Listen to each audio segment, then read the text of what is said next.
கதிர், அண்ணா எல்லா விஷயத்தையும் அண்ணிக்கிட்ட சொல்லணுமாண்ணே? செந்தில், நீ மட்டும் ஓகே சிகாமணி மாதிரி பேசுகிற. கதிர், 2 பேரும் அவங்க சொன்னதை சொல்லலையே.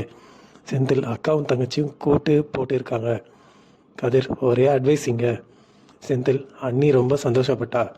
கதிர், உன்னை நம்பி எதுவும் சொல்ல மாட்டேன்னு. ராஜியும் மீனாவும்.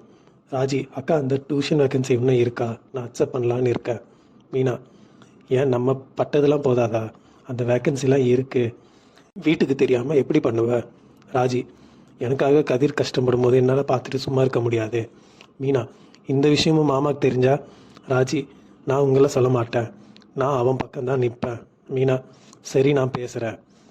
ஆளில் அரிசி புக்கு காரணம்னு தேடுறா. மயில் எடுத்துகிட்டு வந்து கொடுக்குறாங்க. வீட்டு திண்ணையில் இருந்து தான் சொல்கிறாங்க. பாண்டியன் வர்றாரு, எல்லாரையும் கூப்பிட்றாரு. பாண்டியன், உனக்கு 3 நாள் லீவு கிடைக்குமா? நீங்கள் எங்கேயாவது போயிட்டு வாங்கன்னு சரவணனை கேட்குறாரு. பழனி, உங்கள் அப்பா உன்னை ஹனிமூன் போயிட்டு வர சொல்கிறாருடா. சரவணன், கொஞ்சம் பொறுமையாக போயிட்டு வரோமே. எனக்கு முன்னாடி 2 பேர் இருக்காங்க, அவங்க ஃபஸ்ட்டு போகட்டும். பாண்டியன், அதான் கொடைக்கானல் போனோம்ல. பழனி, அப்போ கதிர் போகலைல்ல. பாண்டியன், முதல்ல லீவை கேளுடா. கிளம்பிடுறாரு. வீட்டு திண்ணையில்.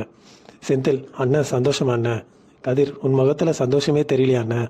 சரவணன், இன்னும் 2 பேர் எங்கேயும் போலியே. இப்போ நாங்கள் மட்டும் போனால் நல்லா இருக்குமா? நான் வேணா உங்களையும் அனுப்ப அப்பா கிட்ட பேசவா? கதிர், உன்னையும் போக வேணான்னு சொல்லிட போகிறாரு.